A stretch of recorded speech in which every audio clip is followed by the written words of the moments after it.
हाँ पापा, मैं समय से खाना खा लूंगी। अरे आप चिंता मत करो। नहीं, अभी तो बस हम 2 लड़कियां हैं, एक और लड़की आने वाली है। मीनू अपने पापा से बात कर ही रही थी जब उसने रीमा को बाथरूम से निकलते देखा। अच्छा पापा, मैं अभी रखती हूँ। रीमा और मैं अभी डिनर बनाएंगे। गुड नाइट पापा। बस कुछ ही दिन हुए हैं मीनू को बेंगलोर आए हुए। कॉलेज खत्म होने के बाद उसने आईटी सेक्टर में जॉब ले लिया।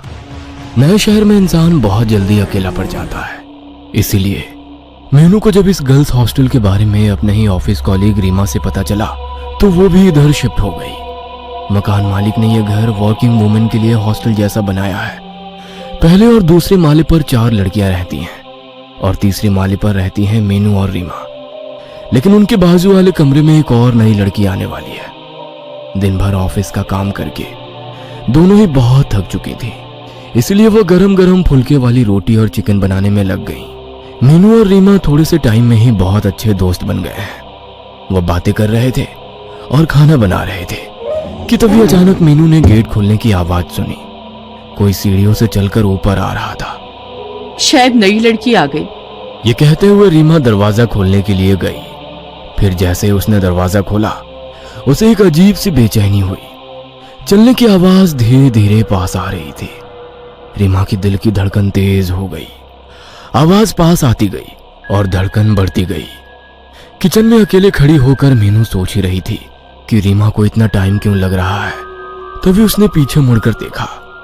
रीमा दरवाजे पर खड़ी थी और उस तीसरी लड़की का कोई नामो निशान नहीं था। गैस को धीमे करके मीनू भी रीमा के पास आ गई। क्या हुआ? मीनू ने पूछा। तूने भी पैरों की आवाज सुनी ना? रीमा ने कहा। हाँ सुनी तो थी, फिर कोई अभी तक ऊपर क्यों नहीं आया? दोनों की आंखें अंधेरी सीढ़ी की तरफ अटकी रही। पैरों की आवाज अब बंद हो गई थी। चल नीचे चलकर देखते हैं, मीनू ने कहा। दोनों लड़कियां सीढ़ी से थोड़ा नीचे उतरी और फिर ऊपर से झांक कर देखा। एक लड़की दूसरे माले के स्टेयरकेस पे खड़ी थी। ऊपर से देखने पर लड़की का घुंघराले बालों से ढका हुआ सर नजर आ रहा था, लेकिन उसका चेहरा देख पाना मुश्किल था। उस लड़की के एक हाथ में सूटकेस और दूसरे हाथ में उसका फोन था। वो फोन पर अपनी माँ से बात कर रही थी। ध्यान से सुनने पर उसकी बातें सुनाई पड़ रही थी।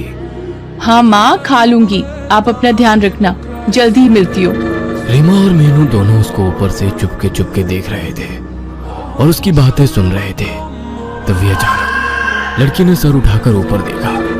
ये चीज इतनी जल्दी हुआ कि मीनू और रीमा पकड़े गए। उस लड़की की आंखों में कुछ अजीब था, जिससे उसके साथ आई कांटेक्ट होने पर शरीर में जैसे कपकपी दौड़ गई। गुस्से से